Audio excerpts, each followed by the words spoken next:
Okay चलो, तुम क्या करोगे अब? कुछ करोगे? चाय पिलाओ यार, ठीक है, अच्छे से लेके आना। अब सुनो बेटा, तो हम लोग को अब नेमिंग करनी है,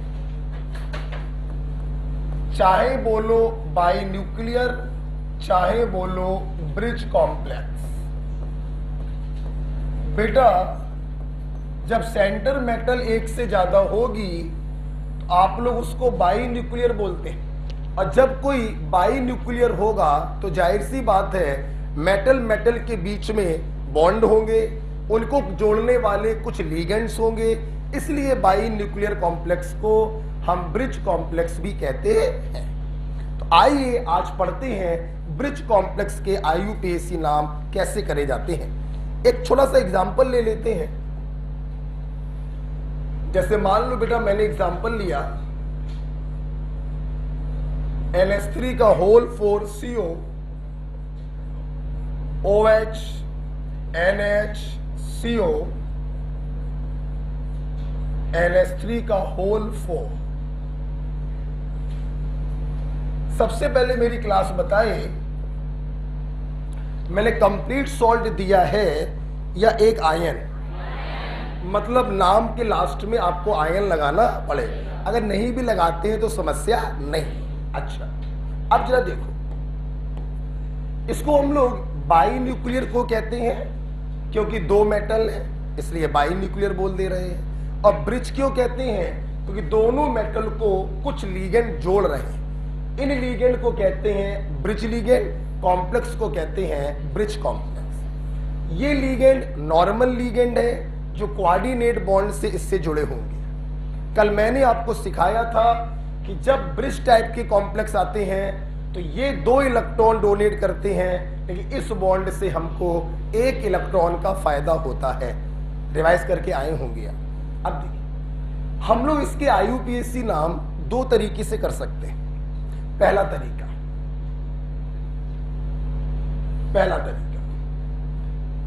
बेटा ये कहता है कि आप इस ब्रिज कॉम्प्लेक्स को 3 टुकड़ों में तोड़ लो। ब्रिज लिगेंड के पहले का टुकड़ा, ब्रिज लिगेंड का टुकड़ा और उसके बाद का टुकड़ा।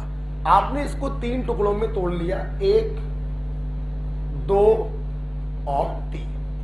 सबसे पहले टुकड़े का नाम करेंगे, फिर दूसरे टुकड़े का नाम करेंगे और फिर तीसरे टुकड़े का नाम करेंगे।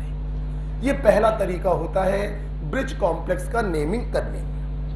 नेमिंग लिखने से पहले मैं 2 बातें आपको और बताना चाहता हूं। जैसे बात नंबर 1 साइड में लिख लेंगे।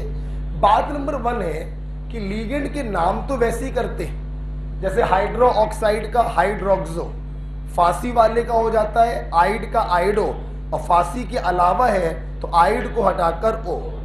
ये फांसी के अलावा है तो हाइड्रो ऑक्साइड से हाइड्रोक्सो।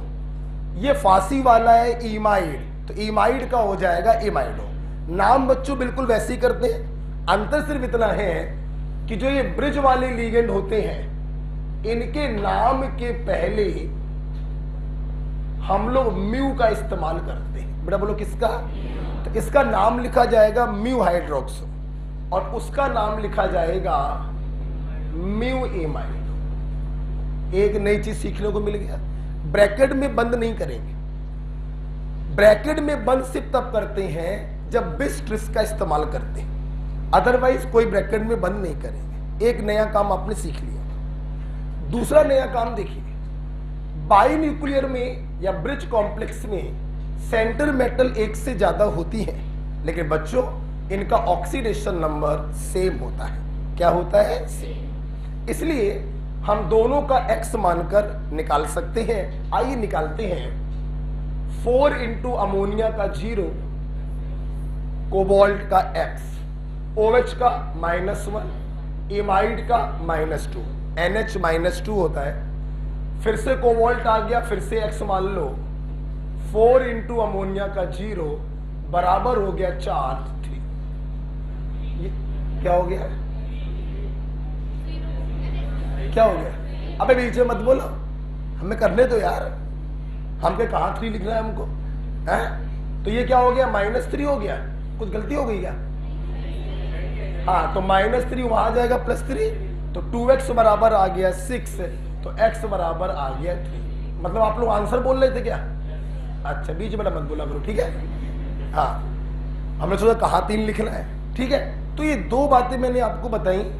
ब्रिज लीगेंड का नाम वैसे ही लिखते हैं, बस नाम के पहले म्यू लगा देते हैं, और दोनों सेंटर मेटल का ऑक्सीडेशन नंबर सेम होता है, x मानकर आप निकाल सकते हैं। ओके, अब हम लोग इसका नाम करने जा रहे हैं। आइए बच्चों, आप लोग कोऑर्डिनेशन स्फीयर का नाम करने जा रहे हैं। तो पहले पार्ट में लीगेंड भी है, मेटल भी है, तो किसका नाम पहले लिखोगे? लीगेंड। दिस इज एमीन, कितने हैं? 4।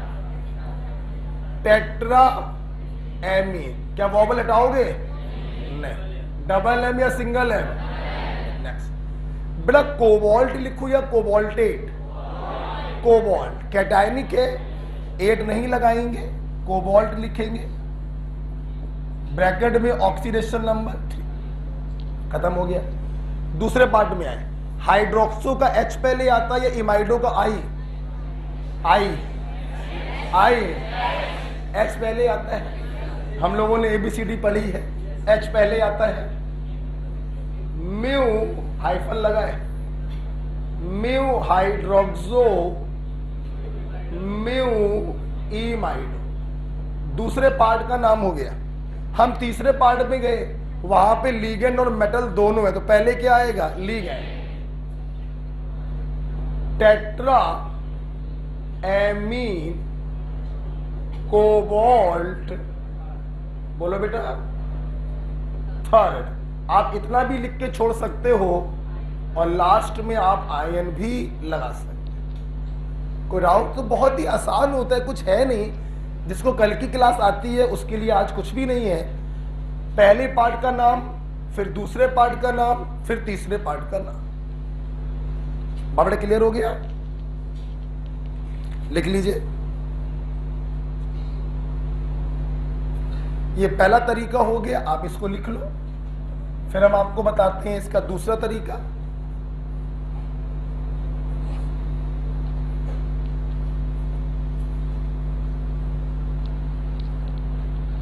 ये 2 बातें नहीं है इसके लिए, ये ध्यान रखिएगा।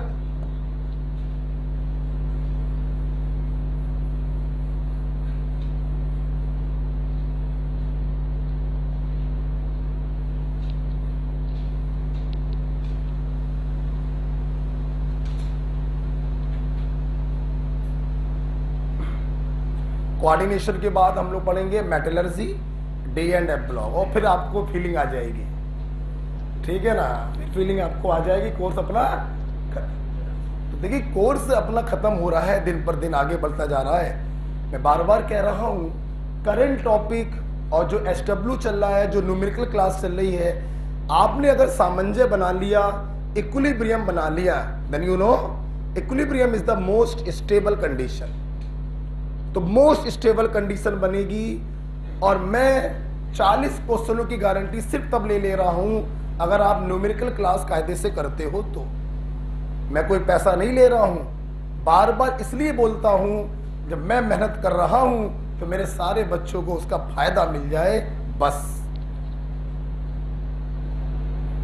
इसलिए नहीं कि हम बोल रहे हैं ताकि आपका एडमिशन हो जाए, पैसे आ जाए। बहुत फायदा होगा। जब पैसे लेंगे तो कुछ भी नहीं कहेंगे आपसे, लेना हो लो, ना लेना हो ना। ये फ्री का काम चल रहा है, और फ्री को मारो गोली, पैसे को मारो गोली। Most beneficial work.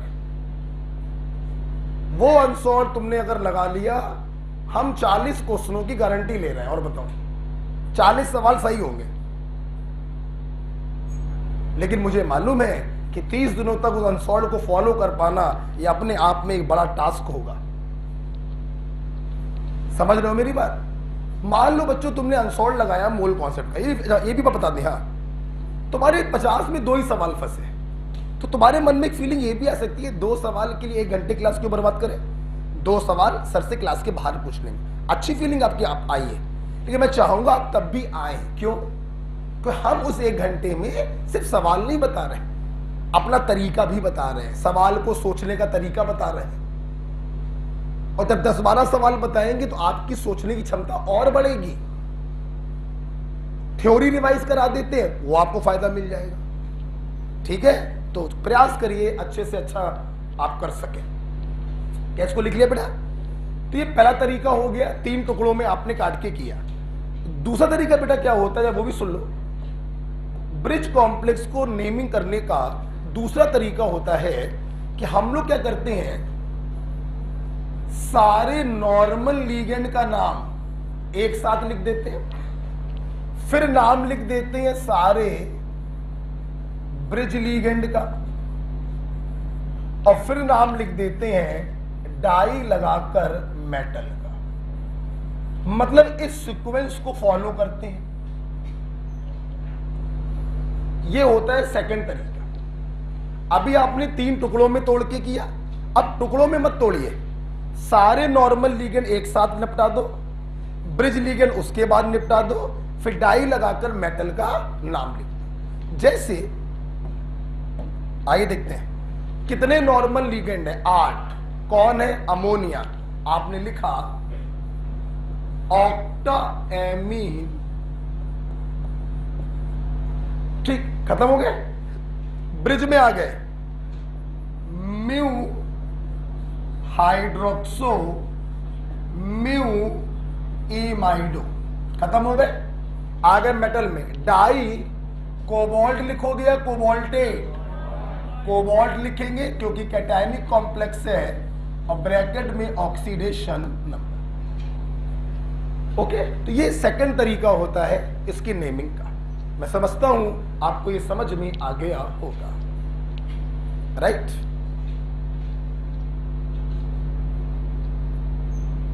तो इस प्रकार से बाई न्यूक्लियर या ब्रिज कॉम्प्लेक्स मैंने खत्म किया। 2 तरीके से नेमिंग समझाई है, 3 टुकड़ों में तोड़कर कर सकते हैं, या नॉर्मल लीगेंड, ब्रिज लीगेंड और डाई लगाकर मेटल का नाम। ओके,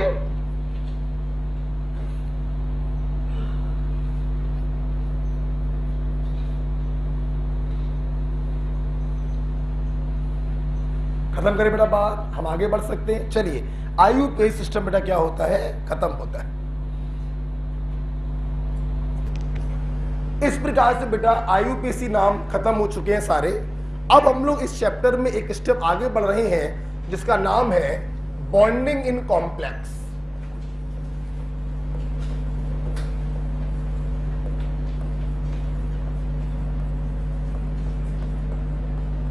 आवाज मत करिए। बॉन्डिंग इन कॉम्प्लेक्स, देखो बेटा, कॉम्प्लेक्स कंपाउंड में बॉन्डिंग के बारे में 3 थ्योरी हमारे पास है। वर्नर कोऑर्डिनेशन थ्योरी है, वैलेंस बॉन्ड थ्योरी है, और क्रिस्टल फील्ड थ्योरी। इसमें सबसे पुरानी थ्योरी है वर्नर कोऑर्डिनेशन थ्योरी। आपको मैं बताना चाहूंगा, वर्नर साहब ने कॉम्प्लेक्स कंपाउंड के बारे में शुरुआती इंफॉर्मेशन दी थी, इसीलिए वर्नर साहब को फादर ऑफ कोऑर्डिनेशन केमिस्ट्री भी कहा जाता है। इन्होंने मतलब कोऑर्डिनेशन कंपाउंड के बारे में जितनी भी बच्चों बेसिक जानकारी है, वो सारी बेसिक जानकारी वर्नर साहब ने ही दी थी। इसीलिए वर्नर साहब को नोबेल प्राइज दिया गया, and he was the first Swiss chemist जिनको नोबेल प्राइज मिला। ओके, इसीलिए इनको कहते हैं फादर ऑफ कोऑर्डिनेशन केमिस्ट्री। तो आइए सबसे पहले हम लोग डील करते हैं तीनों थ्योरीज में। The oldest Werner coordination theory, सबसे पुरानी थ्योरी है कॉम्प्लेक्स की।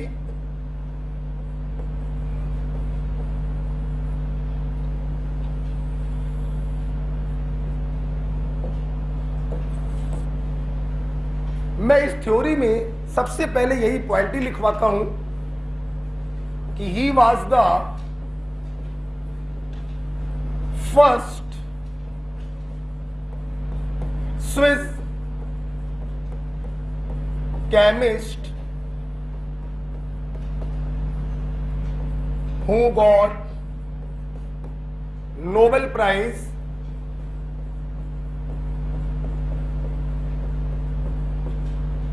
इसीलिए इनको हम लोग कहते हैं father of coordination chemistry.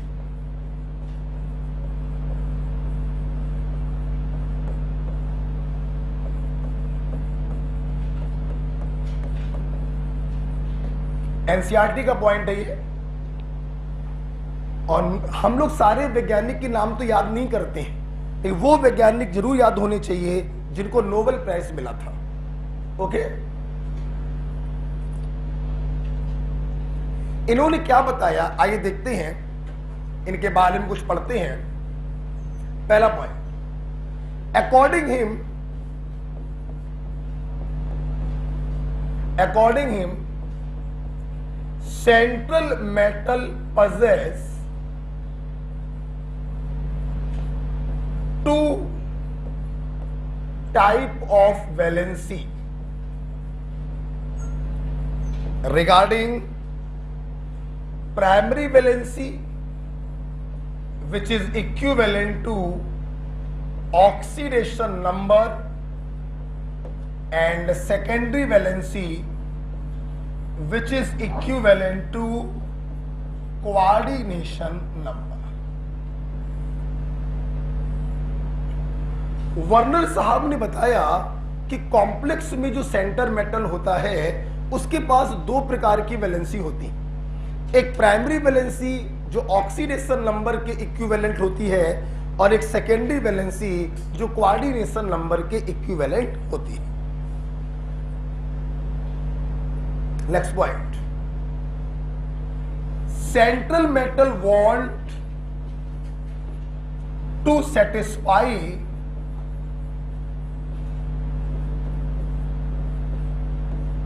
its both valency.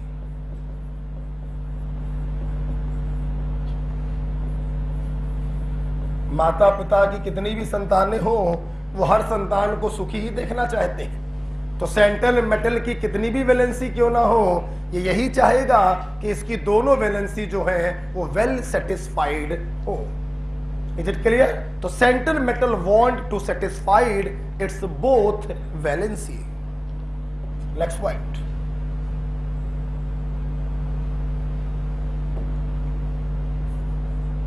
For given value of primary valency, that is oxidation number,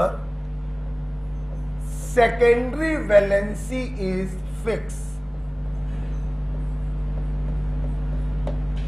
For given value of primary valency, secondary valency is fixed. Okay, देखिए, मतलब प्राइमरी वैलेंसी का मतलब है ऑक्सीडेशन नंबर और secondary valency का मतलब है coordination number. तो इनका कहना यह था, अगर आपको किसी मेटल का ऑक्सीडेशन नंबर मालूम हो तो उसका कोऑर्डिनेशन नंबर हमें अपने आप पता चल जाता है। आल्दो बच्चों, ये पॉइंट कोई यूनिवर्सल ट्रुथ नहीं है, डेविएशन होते हैं, लेकिन बेटा 95% ये काम करता है। और डेविएशन साइंस में कहां नहीं होते? कौन सा ऐसा कॉन्सेप्ट है जहां डेविएशन नहीं होते? थोड़ा बहुत ऊपर नीचे तो साइंस में लगा रहता है। साइंस जो है अपवाद से भरी हुई है। ओके, तो इन्होंने बताया कि अगर प्राइमरी वैलेंसी किसी की फिक्स कर दी जाए तो उसका सेकेंडरी वैलेंसी भी क्या होता है? फिक्स होता है। जैसे ध्यान रखिए, कंट्राडिक्शन हर जगह मिलते हैं, यहां भी मिलेंगे, लेकिन ये जो पॉइंट है बच्चों, ये न्यूमेरिकल के पॉइंट ऑफ व्यू से तुम्हारे लिए अमृत साबित होगा। अमृत। बहुत सारे क्वेश्चंस इस पॉइंट से निकलते हैं, ये अमृत है तुम लोगों के लिए। भले इसमें कंट्राडिक्शन होंगे, लेकिन आपके लिए ये अमृत है, इसमें बहुत सारे क्वेश्चन निकलेंगे। ओके, आइए देखते हैं। इस इंपॉर्टेंट डाल दीजिएगा उसके ऊपर। जैसे फॉर एग्जाम्पल, अगर किसी मेटल की प्राइमरी वैलेंसी है +1, प्राइमरी वैलेंसी का मतलब बोलोगे चार्ज, ऑक्सीडेशन नंबर, तो सेकेंडरी वैलेंसी उसकी यूजली होती है 2। क्या होती है? 2। राइट। अगर किसी का प्राइमरी वैलेंसी मतलब ऑक्सीडेशन नंबर +2 है तो उसकी सेकेंडरी वैलेंसी यूजली होती है 4। और अगर किसी का primary valency that is oxidation number +3 या +4 है तो उसका कोऑर्डिनेशन नंबर यूजली होता है 6। ठीक, आवाज नहीं बिल्कुल। जैसे यूज देखिए जरा इसका। तुम लोगों ने कल देखा था कि भाई IUPAC नाम स्पष्ट बोलता है हेक्सासाइनो कितने साइनाइड 6, पेंटा अक्वा कितने वाटर 5। मतलब IUPAC लीगेंड के नंबर की एग्जैक्ट इंफॉर्मेशन आपको देता है। ठीक है, अगर मैं किसी कॉम्प्लेक्स का IUPAC नाम ना बोलूं, मैंने कहा सिल्वर का साइनाइड के साथ एक कॉम्प्लेक्स है, मैंने ये बोला। अब सबको मालूम है सिल्वर पे चार्ज होता है +1, तो इसका मतलब सिल्वर का कोऑर्डिनेशन नंबर होगा 2। तो कितने साइनाइड जोड़ोगे? 2। तो आपने दन्न से बिना IUPAC की हेल्प आपने 2 साइनाइड जोड़ दिए। ये +1 होता है, 1 CN पे -1, 2 CN पे -2, तो चार्ज आ गया कॉम्प्लेक्स पर -1। ओके, अगर हम लोग बात करें NCERT की तो पहले लिखेंगे नंबर फिर लगाएंगे चार्ज। समझ में आया? यूज मैंने बोला प्लेटिनम का +2 स्टेट में अमोनिया के साथ कॉम्प्लेक्स बना दो। तो भैया +2 का मतलब कोऑर्डिनेशन नंबर कितना होगा? 4। तो कितने अमोनिया जोड़ोगे? 4। तो ये लो भैया, बिना IUPAC के हमने कॉम्प्लेक्स का स्ट्रक्चर बना दिया। ये +2 आपने बोला, ये 0 होगा तो कोऑर्डिनेशन स्फीयर पे चार्ज आ गया +2। Is it clear? मैंने बोला जिंक का क्लोरीन के साथ कॉम्प्लेक्स बना दो। जिंक का ऑक्सीडेशन नंबर फिक्स होता है +2, तो जिंक का कोऑर्डिनेशन नंबर भी होगा 4। तो कितने Cl लगाएंगे? 4। +2 -4, तो कॉम्प्लेक्स पे चार्ज आ गया -2। कोई प्रॉब्लम है क्या? मैंने कहा प्लेटिनम का +4 स्टेट में अमोनिया के साथ कॉम्प्लेक्स बनाइए, तो +4 का मतलब हो गया कोऑर्डिनेशन नंबर 6। राइट? ये +4 है, ये 0 है, तो कोऑर्डिनेशन स्फीयर पे चार्ज आ गया 4+। अमृत छलक रहा है, अमृत का महज समझ में आ रहा है कि बिना IUPAC के हम उसका फार्मूला बना सकते हैं। अगर आपको ऑक्सीडेशन नंबर मालूम है तो यूजली कोऑर्डिनेशन नंबर फिक्स होता है। क्लियर? कुछ अपवाद हर जगह होते हैं, जैसे बच्चों +3 +4 6 होता है, +2 होता है 4, लेकिन आयरन +3 में तो 6 होता ही होता है, +2 में भी क्या होता है? 6। जैसे +3 वाले 6 होते हैं, +2 वाले 4, लेकिन गोल्ड +3 स्टेट में भी क्या होता है? 4। क्लियर? +1 वाले होते हैं 2, लेकिन कॉपर +1 में भी क्या बनाता है? 4। तो कुछ कंट्राडिक्शन अपनी जगह पर है, इसीलिए 90% ये रूल फॉलो होता है और न्यूमेरिकल क्वेश्चन के पॉइंट ऑफ व्यू से ये अमृत है। समझ में आ गया? तो येलो पेन से जो मैंने लिखे हैं कुछ कंट्राडिक्शंस हैं।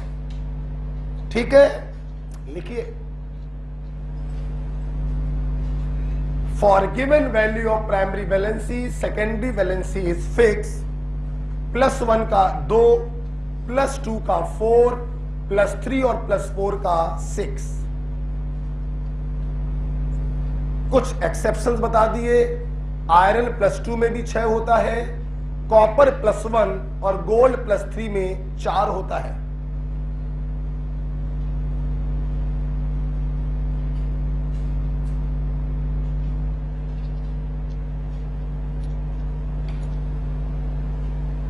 ओके बेटा, ये फार्मूले में कैसे बना रहा हूं, आप हमसे सहमत है कि नहीं, पहले ये बताइए, सहमत है कि नहीं है? ये चार्ज कैसे आ रहा, कोऑर्डिनेशन स्फीयर पे क्लियर हो गया। कोऑर्डिनेशन स्फीयर के अंदर जो भी माल पानी है, हम सबके चार्जों को जब जोड़ देते हैं तो कोऑर्डिनेशन स्फीयर पे चार्ज आ जाता है। ओके,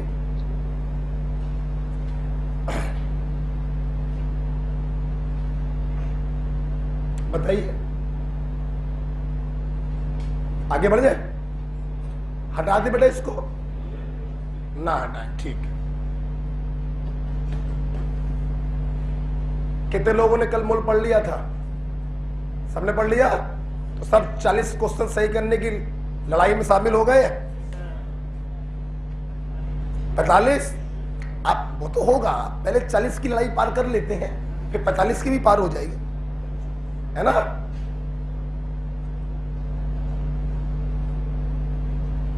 हटा दे।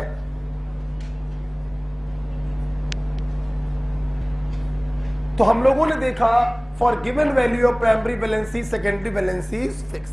आइए इसके ऊपर एक न्यूमेरिकल क्वेश्चन करते हैं, ध्यान से सब लोग देखेंगे। मैंने बोला PtCl4 .xNH3, हमारे पास ये 1 मोल है। हमने इसका रिएक्शन एक्सेस ऑफ AgNO3 से कराया,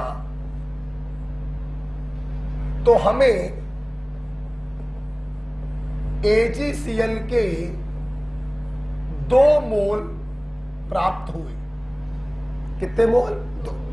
हमने क्वेश्चन पूछा find out the value of x. ठीक, देखना,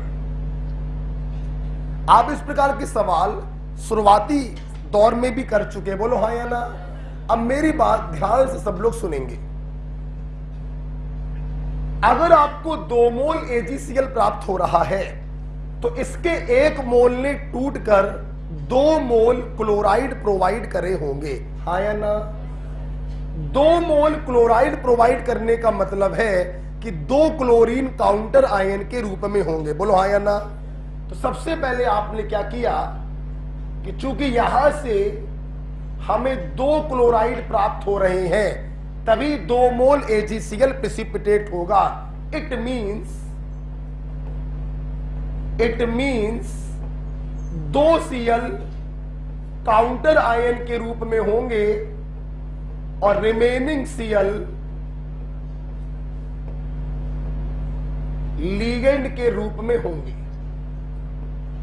आपने सबसे पहले ये रफली स्ट्रक्चर इसका बना लिया, क्लियर? बच्चों एक बात ध्यान रखना, न्यूट्रल लीगेंड कभी काउंटर आयन नहीं बनता। मैंने क्या बोला बे? न्यूट्रल लीगेंड कभी काउंटर आयन नहीं। क्यों नहीं बनता? उसका सीधा सा उत्तर है कि काउंटर आयन कोऑर्डिनेशन स्फीयर के साथ आयनिक बॉन्ड बनाता है, और न्यूट्रल लीगेंड जब चार्ज ही नहीं है उसके ऊपर तो आयनिक बॉन्ड नहीं बना है। इसलिए न्यूट्रल लीगेंड हमेशा बड़े ब्रैकेट के अंदर ही होता है, क्लियर? सुधर ले बेटा। यहां से मुझको ये इंफॉर्मेशन मिली कि 2 Cl बड़े ब्रैकेट के बाहर होंगे, बाकी सब कुछ बड़े ब्रैकेट के अंदर होगा। खत्म करो बात। अब सवाल है x की वैल्यू क्या होगी? बेटा अकॉर्डिंग टू अमृत वाला पॉइंट, यहां पे प्लेटिनम का ऑक्सीडेशन नंबर क्या है बोलो, और +4 का कोऑर्डिनेशन नंबर क्या होता है? 6। 2 हो चुका है, कितना और चाहिए? 4। तो x की वैल्यू कितनी आ गई? हाँ या ना? अब जब आप लोगों ने ये देखा कि for given value of primary valency secondary valency fix होती है, आपने उसका यूज भी देख लिया। अब हम लोग वर्नर की थ्योरी को आगे बढ़ा रहे हैं। कुछ डिफरेंसेस है बच्चों प्राइमरी वैलेंसी और सेकेंडरी वैलेंसी।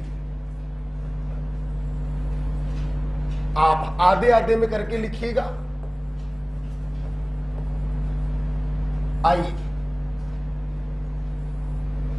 प्राइमरी वैलेंसी और सेकेंडरी वैलेंसी में कुछ डिफरेंसेस होते हैं।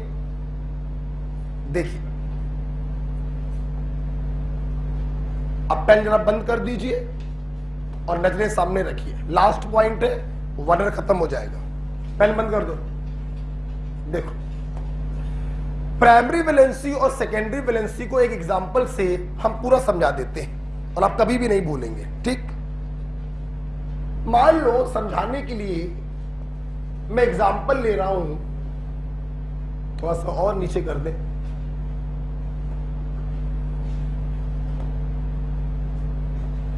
CO LH3 का होल 5Cl Cl सब तुम्हें अपने आप समझ में आ जाएगा, मैं जितने भी पॉइंट्स लिखवाऊंगा। ठीक, सुनना, गोली मारो इसको।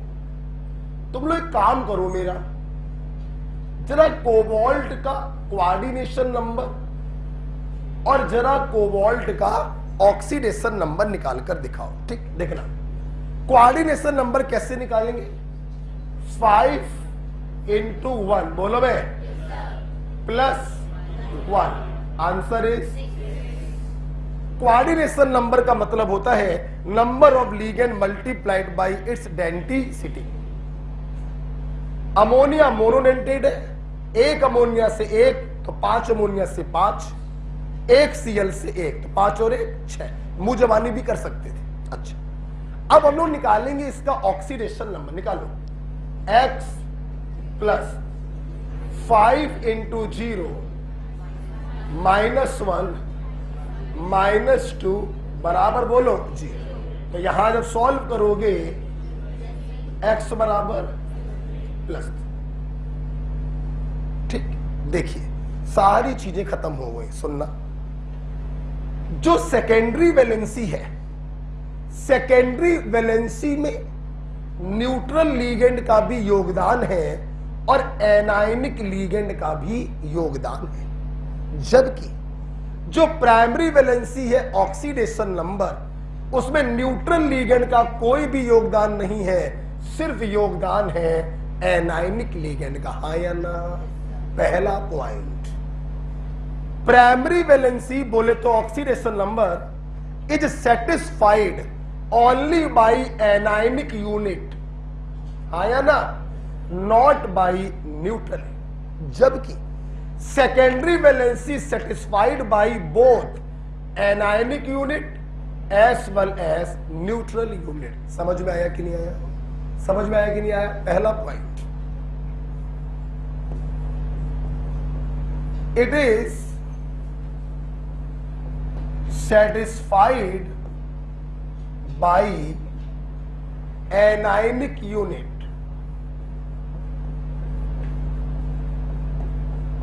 यहां पे लिखेंगे it is satisfied by both anionic and neutral unit। समझ में आ रहा है? रेक्टाफिकेशन तो नहीं मानना पड़ रहा है, क्लियर हो रहा है? नेक्स्ट पॉइंट, नेक्स्ट पॉइंट, सोचो सोचो, तुमने ये बोला कि जो सेकेंडरी वैलेंसी होता है वो एनायनिक यूनिट से भी सेटिस्फाई होता है और न्यूट्रल से भी सेटिस्फाई होता है। सहमत हो? अब जरा सोचो बेटा, एनायनिक यूनिट तो बड़े ब्रैकेट के बाहर भी है और बड़े ब्रैकेट के अंदर भी है, तो कोऑर्डिनेशन नंबर में जो बड़े ब्रैकेट के अंदर होते हैं सिर्फ उन्हीं का योगदान होता है, बड़े ब्रैकेट के बाहर वाले का कोई योगदान नहीं होता। जबकि सेकेंडरी वैलेंसी में न्यूट्रल वाला तो बेकार हो गया, एनायनिक वाला देखिए चाहे अंदर हो उसका भी योगदान है, चाहे बाहर हो उसका भी योगदान। कहने का तात्पर्य पॉइंट नंबर 2 है, प्राइमरी वैलेंसी को जो सेटिस्फाई करते हैं वो बड़े ब्रैकेट के अंदर भी होते हैं और बड़े ब्रैकेट के बाहर भी होते हैं, लेकिन सेकेंडरी वैलेंसी को जो सेटिस्फाई करते हैं they must be written inside the big bracket. उन्हें कभी भी हम ब्रैकेट के बाहर नहीं लिख सकते। समझ में आया पॉइंट कि नहीं आया? क्लियर? लिखेंगे लिखेंगे।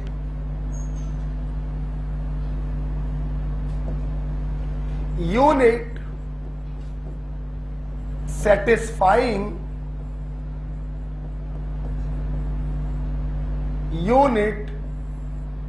satisfying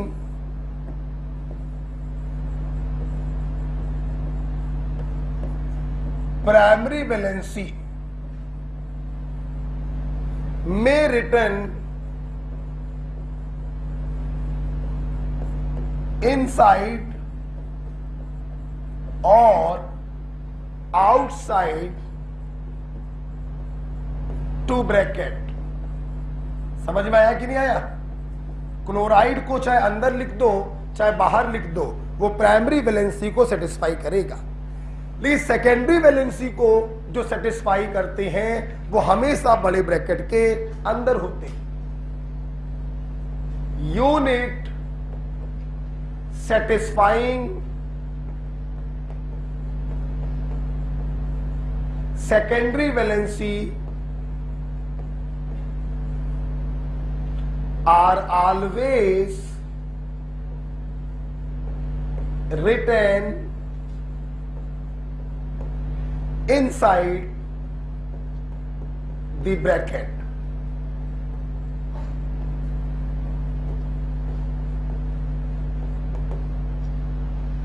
बड़ा क्लियर हो गया?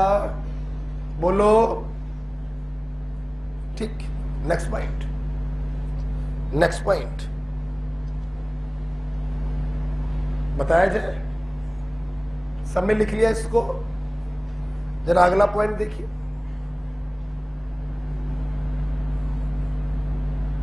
जरा अगला पॉइंट देखिए।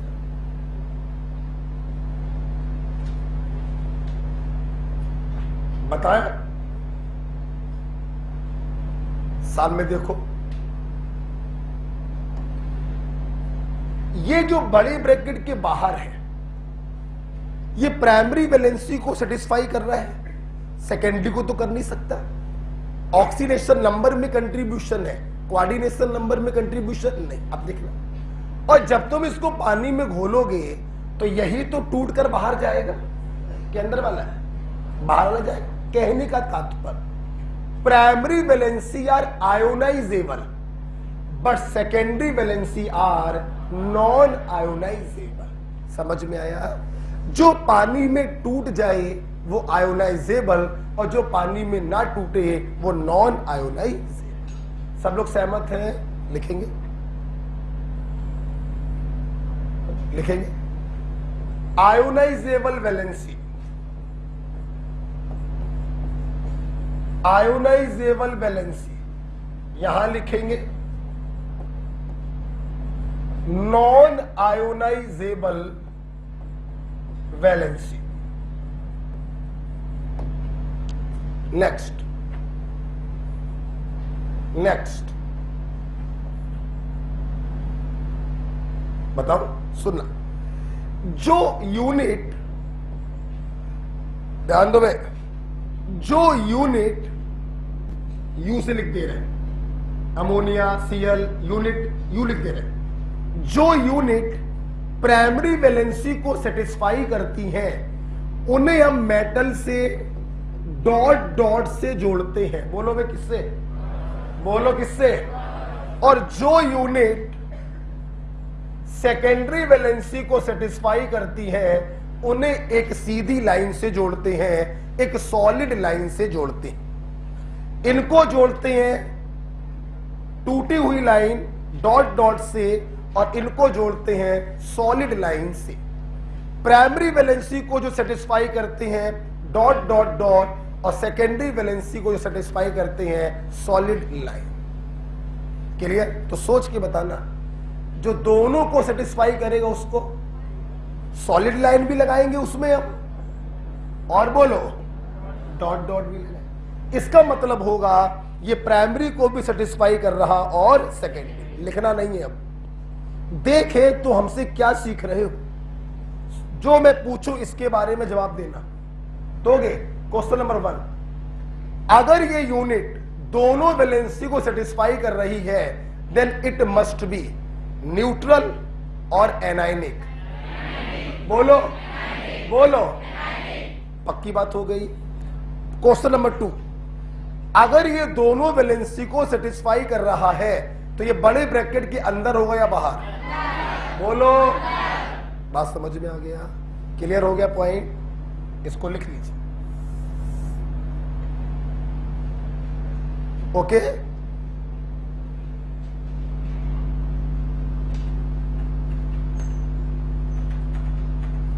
बेटा क्लियर हो रहा है पॉइंट?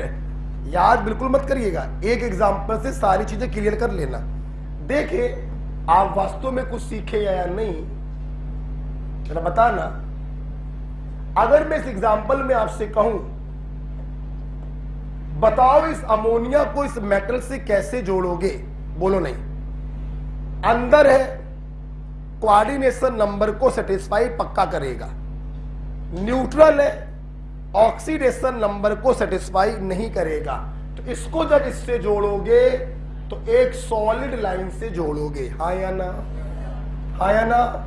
नेक्स्ट, ये वाला Cl एनायनिक है, कोऑर्डिनेशन नंबर को भी सेटिस्फाई कर रहा है क्योंकि बड़े ब्रैकेट के अंदर है, और एनायनिक होने के कारण प्राइमरी वैलेंसी को भी सेटिस्फाई करेगा। तो इसको जब आप जोड़ोगे इससे तो एक सॉलिड लाइन भी लगाओगे और बोलो डॉट डॉट डॉट भी लगाओगे। दिखाई पड़ गया? नेक्स्ट पॉइंट, ये वाला Cl बड़े ब्रैकेट के बाहर है, कोऑर्डिनेशन नंबर को सेटिस्फाई कर ही नहीं सकता, सिर्फ सेटिस्फाई कर रहा होगा प्राइमरी वैलेंसी को। तो इसको जब भी जोड़ोगे डॉट डॉट डॉट। कुछ समझ में आया कि नहीं? कुछ समझ में आया कि नहीं? बाद में बना लेना, इसको समय दे देंगे। उस पॉइंट का मतलब समझ में आ गया ना? अच्छा सुनना बेटा, लास्ट पॉइंट में बताने जा रहा हूं वो सुन लीजिए।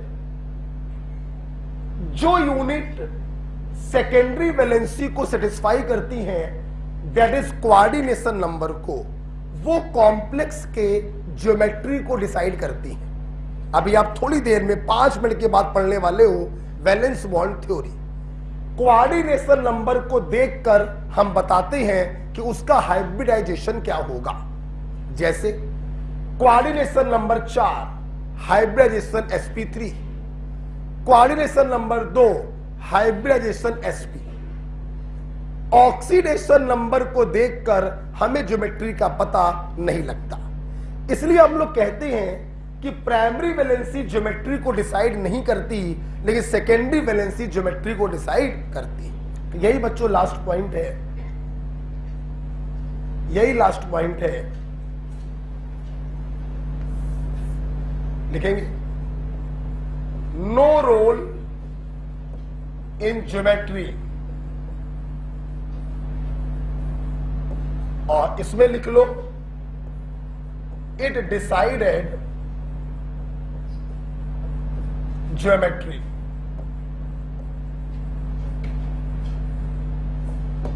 ठीक है बेटा, हमने आपको इस प्रकार से प्राइमरी वैलेंसी और सेकेंडरी वैलेंसी को डिफरेंशिएट किया।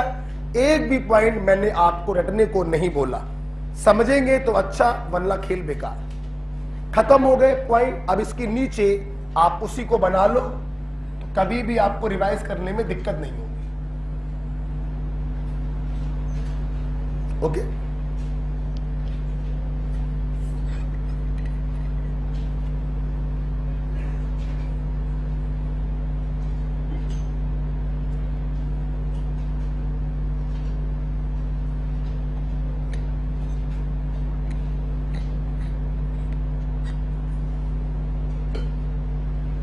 इसको बना लीजिए।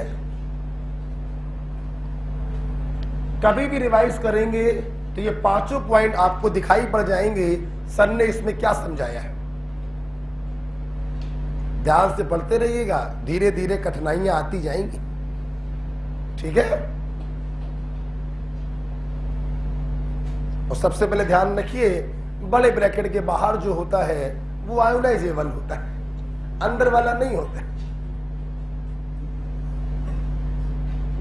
आगे बढ़ा जाए, देखना बेटा, ये तो विकास पुरवाल के बनाने का एक रफली तरीका था। आप जानते हैं इसको आपकी किताबों में कैसे बनाया जाता है, जरा वो भी देखिए। स्लो तैयार है, ये देखिएगा। आप नीचे लिख रहे हैं, ठीक है, हटा दें इसको। देखना, अब जैसे मान लो आपके एग्जाम में सवाल आ जाए कि इस कॉम्प्लेक्स को वर्नर के अकॉर्डिंग सजाकर दिखाइए। किसके अकॉर्डिंग? तो बहुत ही आसान हो गया आपके लिए सजाना। ये रहा सेंटर मेटल, ठीक। कितने अमोनिया है? 5। 1 2, सीएल कितने हैं? 3।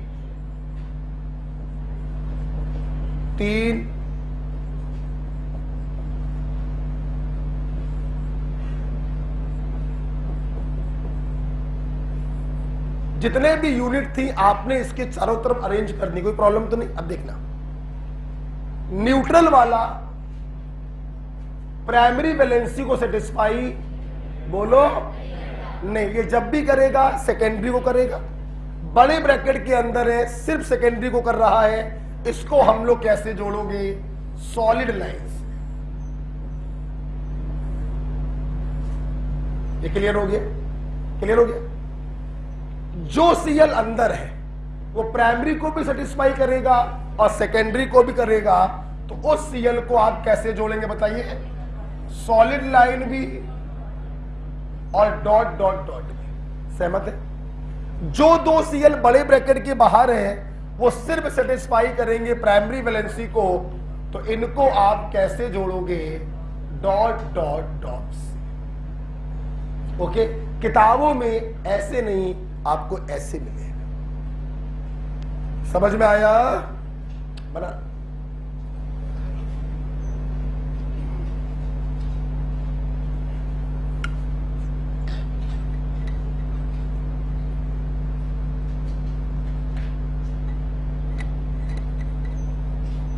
अपने मन से बनाओ। ये सीएल को मैंने बीच बीच में लगा दिया, ऐसा कोई रूल नहीं होता है। आप तीनों सीएल एक साथ लगा दीजिए, 5 अमोनिया एक साथ लगा दो, उससे कोई फर्क है? नहीं पड़ता है।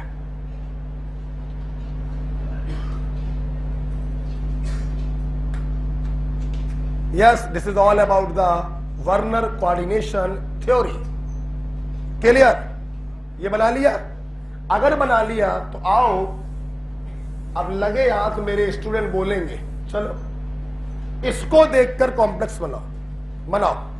सबसे पहले CO। अब तुम लोग बोलो, जहां पर सिर्फ सॉलिड लाइन है मतलब वो बड़े ब्रैकेट के अंदर होगा, सिर्फ सेकेंडरी वैलेंसी को सेटिस्फाई करेगा, हाँ या ना? तो 5 के 5 अमोनिया आ गए। एक सीएल ऐसा भी है जिसमें सॉलिड लाइन है, तो ये भी बड़े ब्रैकेट के अंदर होगा, और जिसमें सिर्फ डॉट डॉट होंगे वो बड़े ब्रैकेट के बाहर। क्या यही चित्र पहले बना हुआ था? तो ऐसे क्वेश्चन भी एग्जाम में आ सकते हैं कि चित्र बनकर आ जाएगा और आपसे पूछेंगे बताइए इसका फार्मूला क्या होगा। कर लोगे सवाल? बोलो। बच्चों, इस प्रकार से खत्म हुआ Werner coordination theory.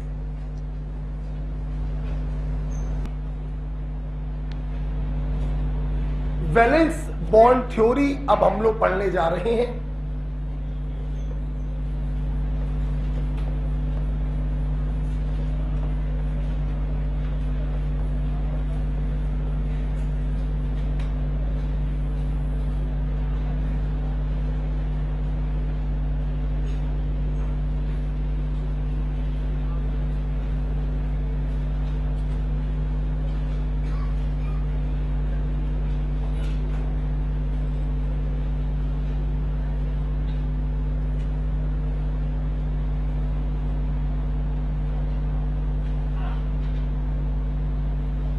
Valence bond theory हम लोगों ने केमिकल बॉन्डिंग में भी पढ़ी थी और ये हमें बताता है how a covalent bond is form.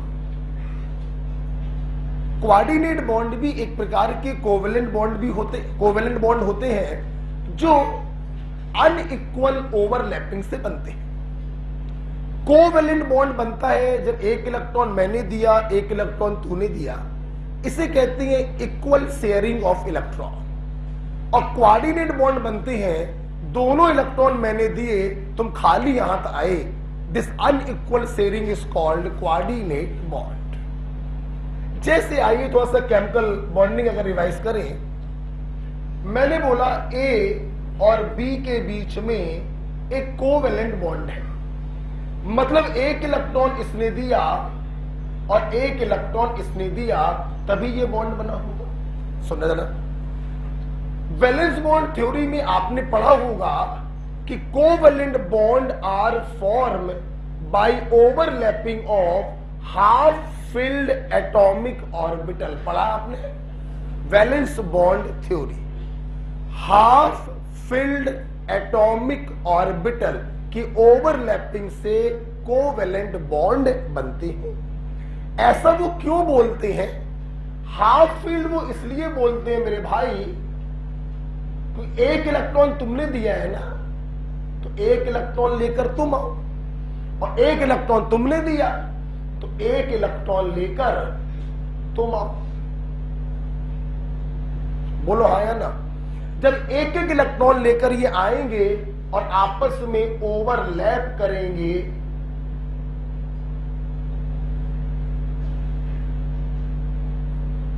तो इस प्रकार से हम कहेंगे कि इस कोवेलेंट बॉन्ड का फॉर्मेशन हो गया। तो कोवेलेंट बॉन्ड कैसे बनते हैं ये केमिकल बॉन्डिंग में आपने सीखा था, by the overlapping of half filled atomic orbital. ये भी हाफ फिल्ड है एटॉमिक ऑर्बिटल, ये हाफ फिल्ड एटॉमिक ऑर्बिटल है बी का, ये ए का। दोनों के हाफ फील्ड ने ओवरलैप किया तो एक कोवेलेंट बॉन्ड का फॉर्मेशन हो गया। आपने पढ़ा होगा जब ये ओवरलैपिंग एंड टू एंड होती है तो सिग्मा बनता है, और लैटरल होती है तो पाई बनता है। ठीक है, half filled orbital may be S orbital, may be P orbital, may be D orbital. ठीक, अब चलते हैं हम लोग कोऑर्डिनेट बॉन्ड में। देखना, कोऑर्डिनेट बॉन्ड का मतलब होता है कि मेरे भाई साझे के दोनों इलेक्ट्रॉन कोई एक एटम देता है, मालूम है कि नहीं मालूम? जो देता है उसे हम लोग कहते हैं डोनर, और दूसरे वाले को हम लोग कहते हैं एक्सेप्टर। सहमत हो गई? सहमत? अब सुनना, फील करना। अब की बार दोनों के हाफ फील्ड ऑर्बिटल आएंगे या डोनर का फुल फील्ड और एक्सेप्टर का एम्प्टी? डोनर का फुल फील्ड और एक्सेप्टर का एम्प्टी। कोई डोनर लेके आ रहा है 2 इलेक्ट्रॉन, तो ये लेके आ रहा होगा 2 इलेक्ट्रॉन और ये लेके आ रहा होगा 0 इलेक्ट्रॉन। मतलब इसका होगा फुल फिल्ड एटॉमिक ऑर्बिटल और एक्सेप्टर का होगा एम्प्टी एटॉमिक ऑर्बिटल। बोलो हाँ या ना? बोलो बेटा।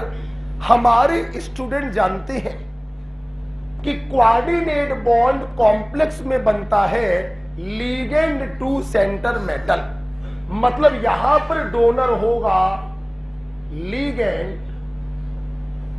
और एक्सेप्टर होगा सेंटर मेटल। क्या आप लोग सहमत हैं? बोलो। ये दोनों ओवरलैप करेंगे, यहां पर दिखा दे रहे ओवरलैपिंग।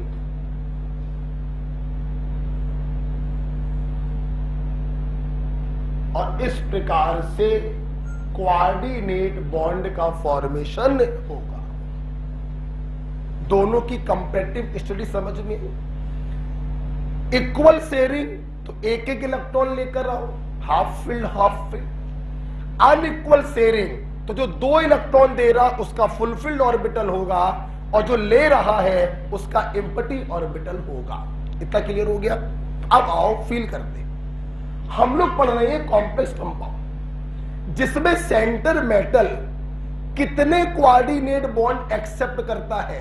कोऑर्डिनेशन नंबर के बराबर। Coordination number 2 coordinate bond accept करे तो, coordination number 4 coordinate bond accept करे 4, coordination number 6 coordinate bond accept करे 6। तो क्या यहां से रिजल्ट ये नहीं निकल रहा कि सेंटर मेटल जो कि एक्सेप्टर है, जो कि कोऑर्डिनेट बॉन्ड एक्सेप्ट कर रहा है, उसके पास उतने ही एम्प्टी ऑर्बिटल होने चाहिए जितने वो कोऑर्डिनेट बॉन्ड बनाता है। और कितने कोऑर्डिनेट बॉन्ड बनाता है?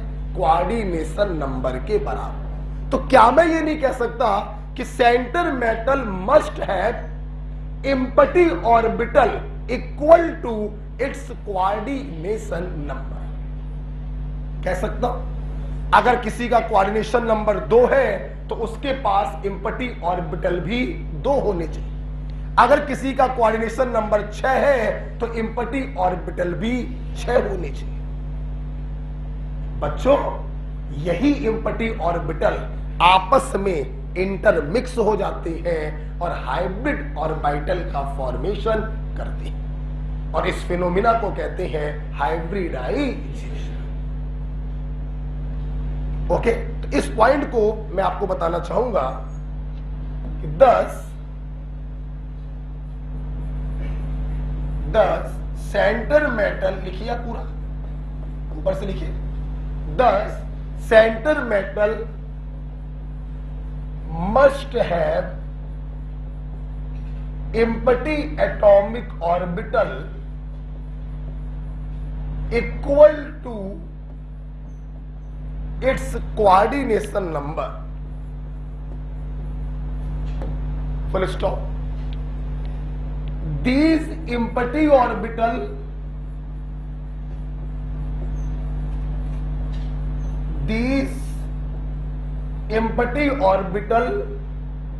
get intermixed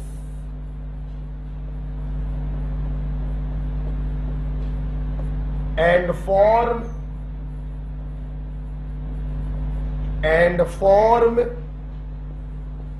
equal number of new hybrid orbital. बिना बात सहमत है? क्लियर हो गया? इस सेंटेंस को इन्वर्टेड कॉमा में बंद कर लो।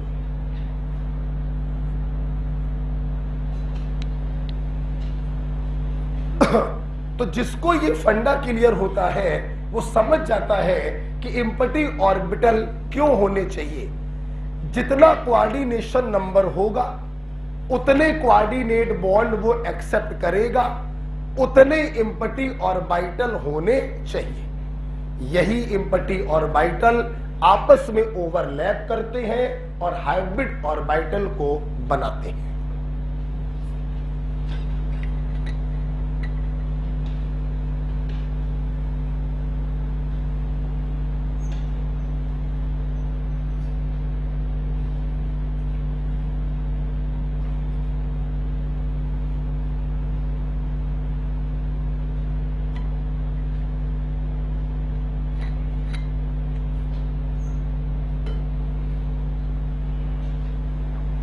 ये जो सेंटेंस लिखवाया क्लियर हो गया?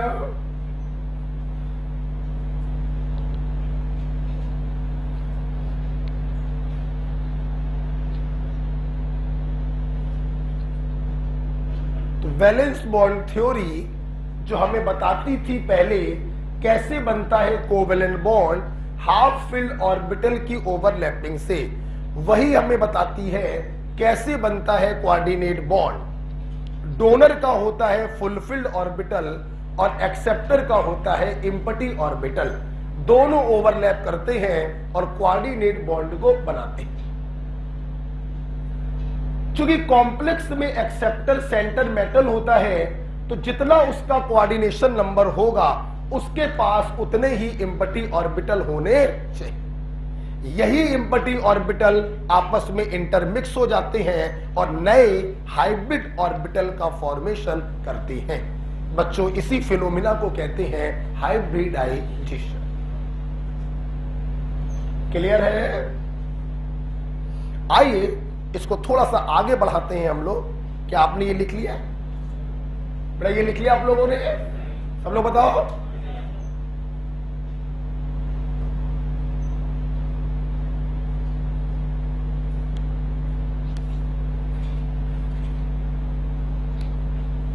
ये थ्योरी आप लोगों ने केमिकल बॉन्डिंग में पढ़ी थी। अब नहीं पढ़ा होगा केमिकल बॉन्डिंग मान लो, तो हमने थोड़ा सा आपको यहां पर बता दिया, कोई प्रॉब्लम नहीं होगी आप। ठीक, चलिए देखिए बेटा, आइए इसको थोड़ा आगे बढ़ाते हैं। देखो बेटा, ये रहा कोऑर्डिनेशन नंबर, ये रहा हाइब्रिडाइजेशन, ये रहा ज्योमेट्री। सब लोग देखेंगे। जैसे मान लो सेंटर मेटल का कोऑर्डिनेशन नंबर है 2। कितना है? मतलब उसके पास कितनी इम्पटी ऑर्बिटल होने चाहिए? 2। दोनों को इंटरमिक्स कर दोगे तो हाइब्रिडाइजेशन आ जाएगा। तो एक S एक P, हाइब्रिडाइजेशन हो गया sp। s भी इम्पटी होगा, ध्यान रखना, और p भी, और ये दोनों इम्पटी आपस में मिक्स हो जाएंगे और हाइब्रिडाइजेशन आ जाएगा sp। sp का ज्योमेट्री सबको मालूम है, लीजिए। ठीक, बोलो आया ना?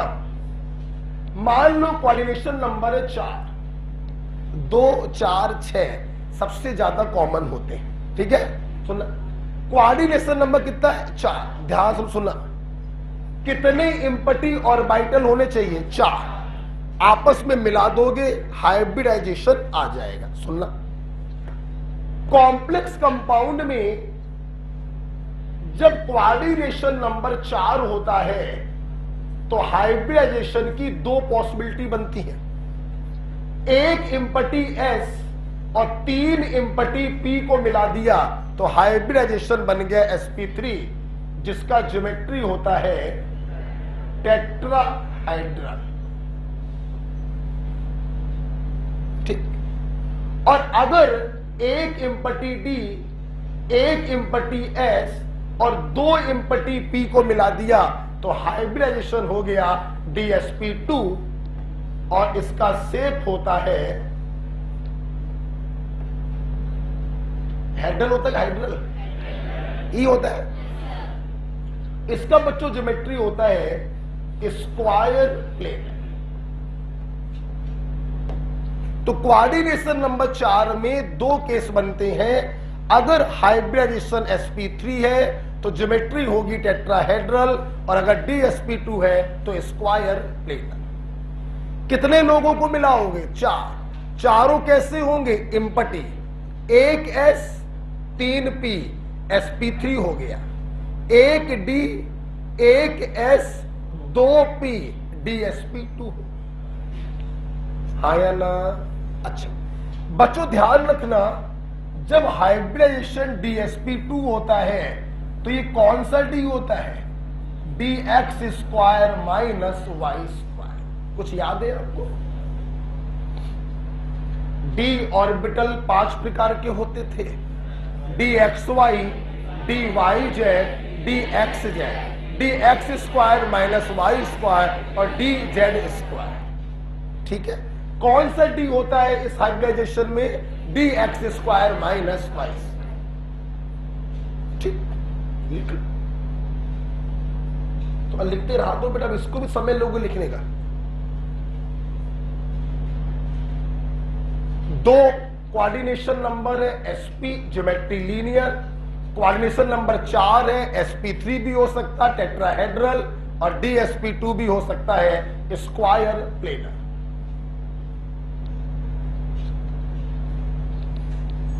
आज बेसिक बता देंगे पूरा।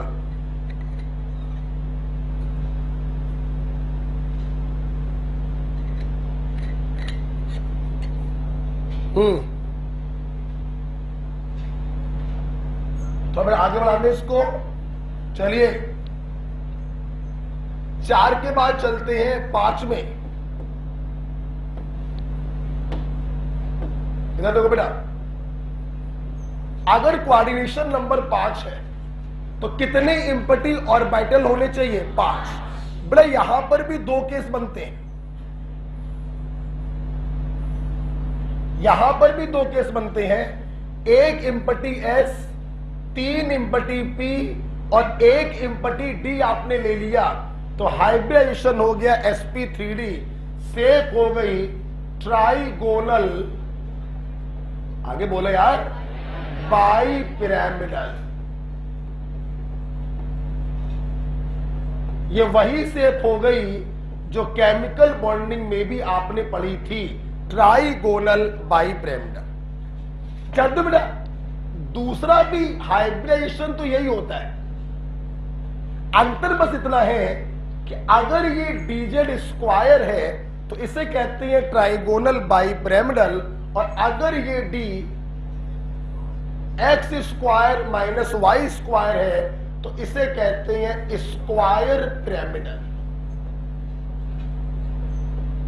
सबसे कॉमन ऊपर वाला होता है। ओके, अगर ये dz स्क्वायर है तो ट्राइगोनल बाई पिरामिडल, और अगर ये d x square minus y square है तो स्क्वायर पिरामिडल। ठीक, ये कुछ याद करना पड़ता है, ये बातें बेटा क्या करनी पड़ती हैं, याद करो। इन्हें समझाने बैठेंगे तो हो गया गेम। एक दिन कोई सीम लग जाए, मॉडल लेकर आओ, फिर इसको समझाएं, असंभव वाला काम हो जाए। ठीक है, कोई मतलब नहीं इस चीज को समझने का और समझाने का। अच्छा रहता है कि इन चीजों को हम लोग क्या करें, याद। Square planar dx square minus y square, trigonal bipyramidal dz square, square pyramidal dx square minus y square. समझने का कभी प्रयास करना मत, बिल्कुल बेकार चीज है इसको समझना। ठीक, लास्ट में बेटा हम लोग जा रहे हैं कोऑर्डिनेशन नंबर, बोलो 6, वो लास्ट है आपके लिए, उसके आगे हम लोग को नहीं जाना। कोऑर्डिनेशन नंबर 6, कितने इम्पटी ऑर्बिटल होंगे जवान? 6, जिनको इंटरमिक्स कर देंगे तो हाइब्रिडाइजेशन आ जाएगा। समझो बेटा, यहां पर भी 2 केस बनते हैं, 1 empty S, 3 empty P, 2 empty D, sp3d2, 6 हो गए, 1 3 और 2, 1 एस 3 पी 2 डी। ठीक, क्या ये भी पॉसिबल है पहले 2 डी आ जाए, फिर 1 एस आ जाए और फिर 3 पी आ जाए? ये d2sp3, अंतर समझिए, यहीं पर समझो, यहीं पर। इसका बेटा मतलब ये होता है जिस सेल का S लिया उसी सेल का P और उसी सेल का D, तो इसे कहते हैं sp3d2। और इसका मतलब ये होता है जिस सेल का S लिया उस सेल का P लिया और उसके अंदर वाली सेल का D लिया, तो इसे कहते हैं d2sp3। क्लियर? आप बच्चों जानते हैं दोनों का ज्योमेट्री सेम होता है, ऑक्टाहेड्रल। बच्चों बोलो क्या होता है? ऑक्टाहेड्रल। दोनों का ज्योमेट्री होता है सेम, दैट इज ऑक्टाहेड्रल।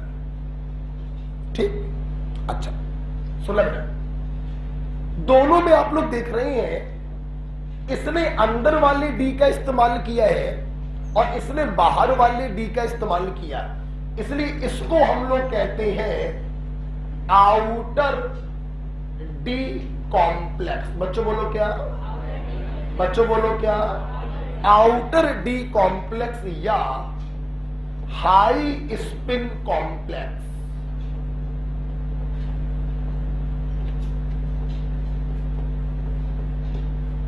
और इसने बेटा अंदर वाले डी का इस्तेमाल किया तो इसे हम लोग कहते हैं इनर डी कॉम्प्लेक्स या लो स्पिन कॉम्प्लेक्स।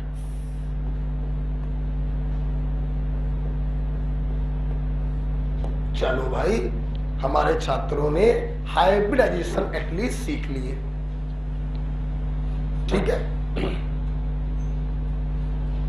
हाइब्रिडाइजेशन आप लोगों ने सीख लिया। ओके, 1 मिनट दे रहे हैं, सिर्फ 1 मिनट। वीबीटी देखो बस, और कुछ नहीं। वैलेंस बॉन्ड थ्योरी देखेंगे बस।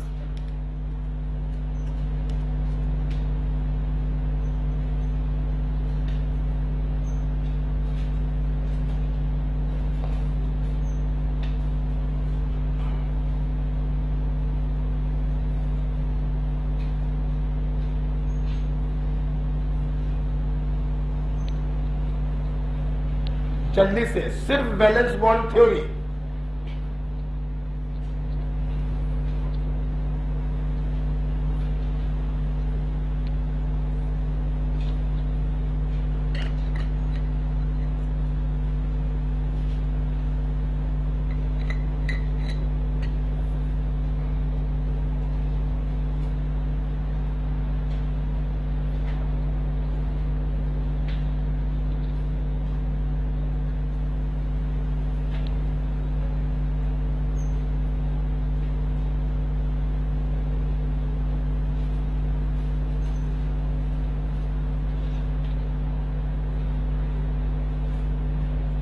देखा, देख लो आराम से, कोई दिक्कत ना हो।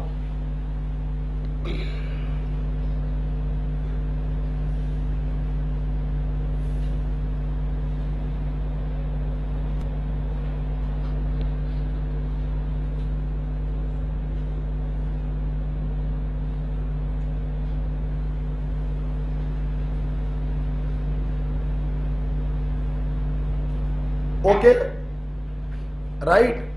आज आप लोगों ने मुझसे ब्रिज कॉम्प्लेक्स का आईयूपीएसी नेमिंग सीखा। 2 तरीके बताए मैंने आपको। वर्नर कोऑर्डिनेशन थ्योरी देखा, उसमें बहुत सारी चीजें आपने सीखी, बड़ी अच्छी अच्छी बातें हमने सिखाई। फिर हम लोगों ने चालू कर लिया आज ही की क्लास में वैलेंस बॉन्ड थ्योरी, जिसमें आपने सीखा सेंटर मेटल का जितना कोऑर्डिनेशन नंबर होता है उसके पास उतने ही इम्पटी ऑर्बिटल होने चाहिए। यही इम्पटी ऑर्बिटल आपस में इंटरमिक्स होते हैं और हाइब्रिडाइजेशन बनाते हैं। सवाल ये उठा, इनके पास इम्पटी ऑर्बिटल क्यों होने चाहिए? ताकि ये लिगेंड के लोन पेयर को एक्सेप्ट कर सके। क्योंकि लोन पेयर एक्सेप्ट करने के लिए एक्सेप्टर के पास खाली डब्बा होना चाहिए, तभी वो उसमें 2 इलेक्ट्रॉनों को एकोमोडेट कर पाएगा। अगर उस डब्बे में पहले से 1 इलेक्ट्रॉन या 2 इलेक्ट्रॉन हुए तो इलेक्ट्रॉनों की एंट्री नहीं हो सकती है, क्योंकि पॉली एक्सक्लूजन प्रिंसिपल कहता है एक ऑर्बिटल में अधिकतम 2 इलेक्ट्रॉन रह सकते हैं। हमारे छात्रों ने देखा कोऑर्डिनेशन नंबर 2 भी मेरे लिए बेकार है। सबसे पॉपुलर होते हैं 4 और 6, ये 2 सबसे इंपॉर्टेंट होते हैं बच्चों। 4 में देखा either sp3 tetrahedral, either dsp2 square plane.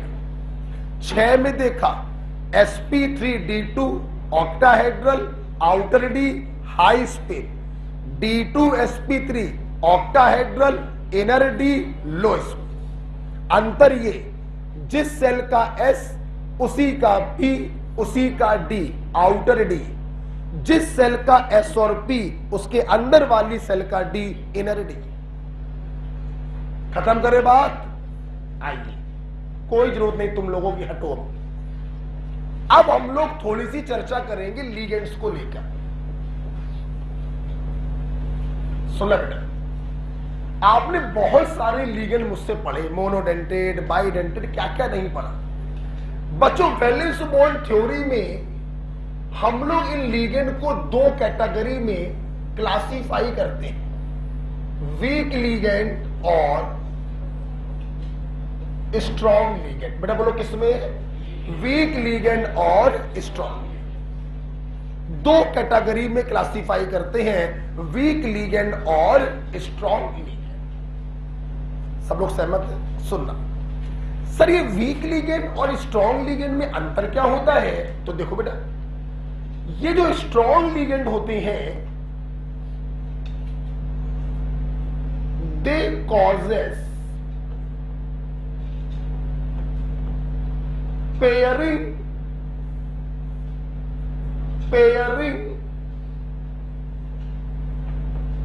of electron in center metal. They causes pairing of electron in center metal. ठीक, मैं समझाऊंगा, अभी परेशान मत हो। अब मैं तुम्हें जो बताने जा रहा हूं सुनना जरा बेटा। मैंने पढ़ाने का तरीका ऐसा बना लिया है कि मैं वैलेंस बॉन्ड थ्योरी और इससे भी जो एडवांस थ्योरी है जो कल पढ़ोगे शायद आप, क्रिस्टल फील्ड थ्योरी, मैं दोनों को मर्ज करके बच्चों को पढ़ाता हूं, दोनों को मिला दिया। तो कोई भी क्वेश्चन हो आप हमसे पढ़ने के बाद वीबीटी से भी सॉल्व कर सकते हो और सीएफटी से भी सॉल्व कर सकते हो। अगर किताबी तरीके से मैं आपको पढ़ाऊं तो बहुत से क्वेश्चन ऐसे होंगे जो वीबीटी से सॉल्व नहीं हो पाएंगे, सीएफटी की हेल्प लेनी पड़ेगी। हमने दोनों थ्योरी को मिलाकर एक निचोड़ निकाला, फिर चाहे तुम वीबीटी लगाओ चाहे तुम सीएफटी लगाओ, तुम्हारा आंसर दोनों से सेम है। क्या है ये वो निचोड़? सुनना। D4, D5, D6, D7। आपको मालूम है डी सबसेल में 5 डी ऑर्बिटल होते हैं, DXY, DYZ जो मैंने भी बताया था। इसीलिए डी सबसेल में अधिकतम 10 इलेक्ट्रॉनों को रखा जा सकता है, D1 से D10। ठीक सुनना बेटा, अगर कोऑर्डिनेशन नंबर 6 है तो जो पेयरिंग होती है वो D4 से D7 तक होती है। ना D1, D2, D3 में पेयरिंग होगी और ना D8, D9 और D10 में पेयरिंग होगी। अभी पेयरिंग का मतलब समझा देंगे, परेशान मत हो। और अगर बच्चों कोऑर्डिनेशन नंबर 4 या 5 है तो एक और बढ़ा लो, D8। मतलब आप स्ट्रॉन्ग लिगेंड होने पर पेयरिंग कहां से कहां तक कराएंगे? D4 से D8। ठीक है। अगर कोऑर्डिनेशन नंबर 6 है तो पेयरिंग होती है जब डी सबसेल में इलेक्ट्रॉनों की संख्या 4 से 7 हो, और अगर कोऑर्डिनेशन नंबर 4 या 5 है तो पेयरिंग होती है जब डी सबसेल में इलेक्ट्रॉनों की संख्या 4 से 8। ठीक, लिख लीजिए। मतलब अब बताने जा रहे हैं पेयरिंग का मतलब क्या है, अब बता रहे हैं।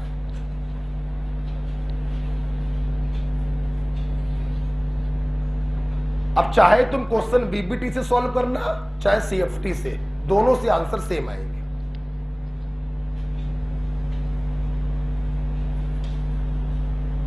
कोऑर्डिनेशन नंबर 6 में D4 से D7 पेयरिंग करवाएंगे और कोऑर्डिनेशन नंबर 4 या 5 में D4 से D8 में पेयरिंग करवाएंगे।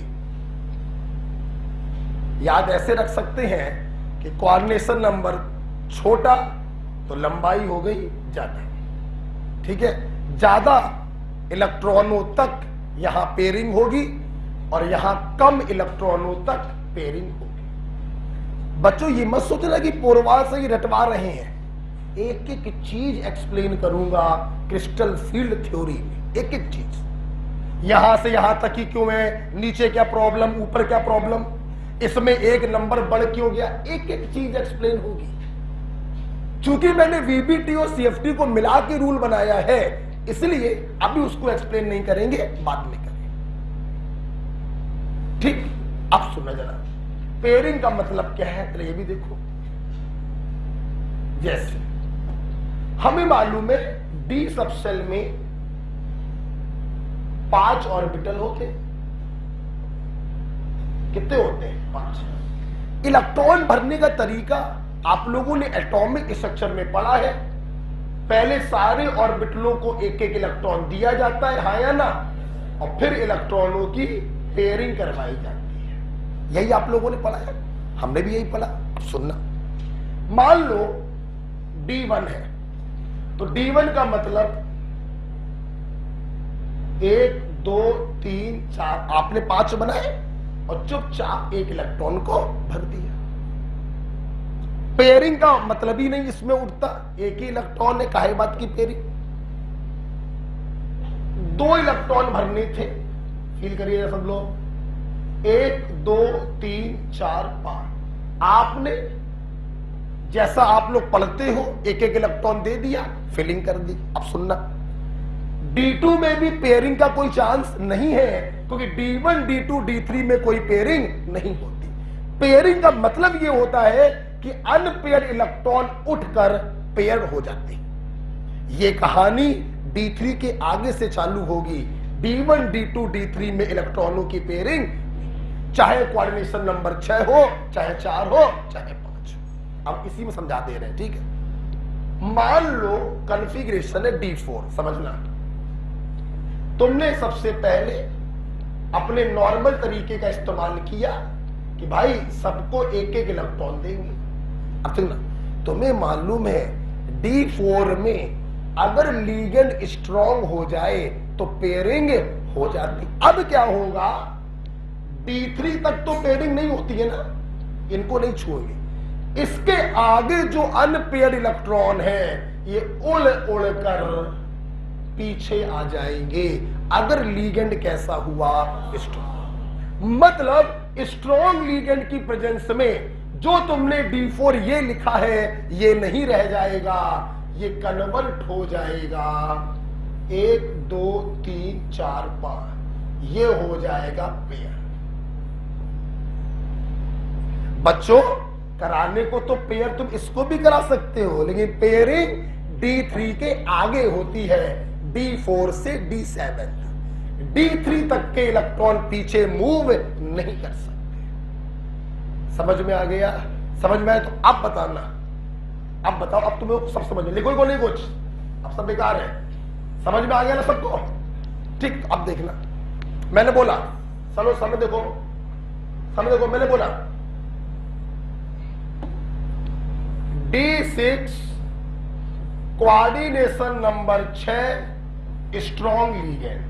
मैंने ऐसे बोला, हाँ स्ट्रॉन्ग हो, इलेक्ट्रॉनों को पीछे पलटाने की ताकत रखते हो। अच्छा, कोऑर्डिनेशन नंबर 6 है, D4 से D7 तक पेयरिंग होती है और D6 लिखा हुआ है, वेरी गुड। 1 2 3 4 5, अरे ऐसे बनाया नहीं, कहो ये क्या कर दिया सर ने। सबसे पहले मैंने अपने इलेक्ट्रॉन अपने अकॉर्डिंग भर दिए, 6 इलेक्ट्रॉन भर दिए। अब आपको मालूम है D3 के आगे अगर इलेक्ट्रॉन है तो ये पीछे आके क्या हो जाएंगे, पेयर। तो ये आ जाएगा यहां पे पेयर होने, ये आ जाएगा यहां पे पेयर होने, तो इसका एक्चुअल कॉन्फ़िगरेशन बन जाएगा, ये पेयर पहले हो गया था, ये भी पेयर हो गया और ये भी पेयर। बात समझ में आई बेटा? जो कुछ भी करोगे वो D3 के आगे वालों को पीछे लाओगे, D3 वाले कभी पीछे। क्लियर? फील करना, अगर यहां पर स्ट्रॉन्ग लिगेंड के बजाय वीक लिगेंड होता तो जो तुमने बनाया था वही रहेगा, कोई पीछे आकर पेयर अप नहीं होगा। मैं उम्मीद करता हूं आपको पेयरिंग का मतलब समझ में आया कि स्ट्रॉन्ग लिगेंड और वीक लिगेंड क्या करते हैं। क्लियर? अगर समझ में आया तो जल्दी से बताना, खुद करना, खुद सोचना, बताना। D8 coordination number 6 strong ligand. बोलो, क्या स्ट्रॉन्ग लिगेंड इस कॉन्फ़िगरेशन पर अपना हुक्म चला पाएगा? क्या पेयरिंग करा पाएगा? तो कोऑर्डिनेशन नंबर 6 में सिर्फ कहां तक होता है, मतलब बच्चों सामने देखो, आपने अपने अकॉर्डिंग 8 इलेक्ट्रॉनों को भरा, 5 6 7 8, क्या इसको अब तुम पीछे लेके जाओगे? नहीं जा सकते। कोई कोऑर्डिनेशन नंबर 6 में D8 में कोई फर्क नहीं पड़ता, फर्क पड़ता है D4 से D7। ठीक, अब बताना D8 coordination number 4 strong ligand, फर्क पड़ेगा? अब फर्क पड़ेगा, ये इलेक्ट्रॉन उड़कर पीछे आ जाएगा, तो इसका कॉन्फ़िगरेशन बनेगा ये पेयर, ये पेयर, ये पेयर और ये भी। समझ में आया? बे बोलो, समझ में आया? मैंने बोला, बताना बे, मैंने बोला D5 दोनों में पड़ेगा फर्क। कोऑर्डिनेशन नंबर 6 वीक लिगेंड, बोलो कॉन्फ़िगरेशन सिंपल क्या होगा? 1 2 3 4 5। आपने अपने अकॉर्डिंग 5 इलेक्ट्रॉनों को भर दिया, क्या पेयरिंग करवाओगे? क्या कोई छेड़खानी होगी? नहीं। लेकिन अगर यहीं पे लिखा होता स्ट्रॉन्ग लिगेंड, क्या करते? इन 3 के आगे ये उड़कर इधर आता, ये उड़कर इधर आता, तो कॉन्फ़िगरेशन बन जाता विदाउट। अब बताओ वीक लिगेंड स्ट्रॉन्ग लिगेंड का मतलब समझ में आया? तो कोऑर्डिनेशन नंबर 6, कोऑर्डिनेशन नंबर बड़ा तो नंबर कम, D4 से D7, और कोऑर्डिनेशन नंबर 4 या अगर 5 हो जाए तो नंबर बढ़ गया D4 से D8। तुम हमसे पढ़ने के बाद चाहे VBT से कर लेना, चाहे तुम CFT से कर लेना, तुम्हारे सारे आंसर क्या आएंगे? ठीक, अब बताओ ये समझ में आ गई? अब अंतिम क्वेश्चन आपके दिमाग में उठ रहा है कि हम कैसे जानेंगे स्ट्रॉन्ग लिगेंड कौन और वीक लिगेंड कौन? तैयार है पूरी क्लास? आखिरी सवाल आज के लिए कि स्ट्रॉन्ग लिगेंड कौन होते हैं और वीक लिगेंड कौन होते हैं। हटाने बस समझ में अगर आ गया हो तो चाहो तो 1-2 लिख लो, ताकि तो ठीक रहेगा। मैं चाहूंगा तुम लोग लिखो, सबसे पहले इसका लिखो, बेसिक लिखो, basic D4 coordination number 6 strong, इसका लिखो सबसे पहले कॉपी पर। सब लोग बताना कि मैंने सबसे पहले इसका लिखने को क्यों बोला होगा, क्योंकि ये तुम्हें सबसे पहले याद दिलाएगा कि 3 के आगे वाले पीछे आते हैं, 3 वाले पीछे नहीं आते। ठीक, सबसे पहले इसका लिखो, थोड़ा सा लिख लो बेटा, कॉपी में अच्छा रहेगा, वरना क्या फायदा बाद में भूल जाओ। अरे भूलोगे नहीं, फिर भी लिख लो, है ना? बना लिया सबने इसका? सबने बनाया इसका? जरा मैच करिए।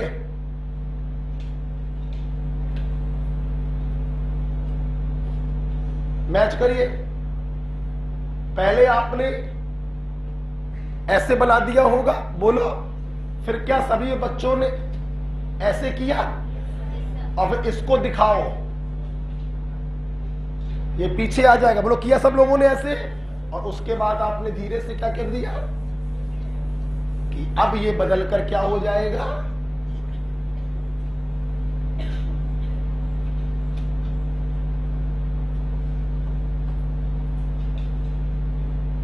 ये, ठीक है?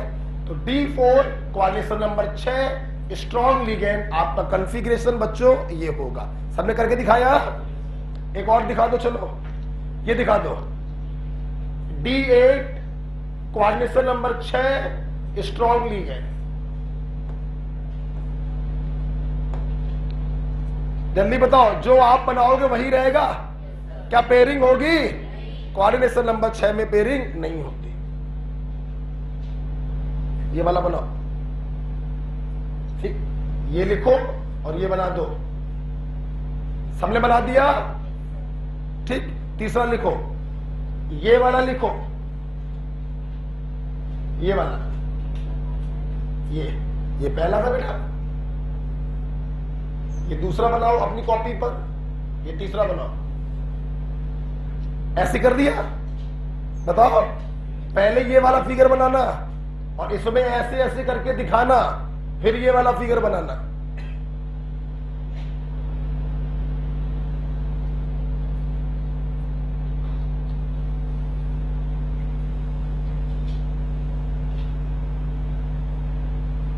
इलेक्ट्रॉनों की जो उठापटक करवाते हैं वो 3 इलेक्ट्रॉनों के आगे से कराते हैं। इसीलिए मैंने आपकी कॉपी पे सबसे पहले ये वाला एग्जांपल लिखवाया। क्लियर? आप हटा दें इसको।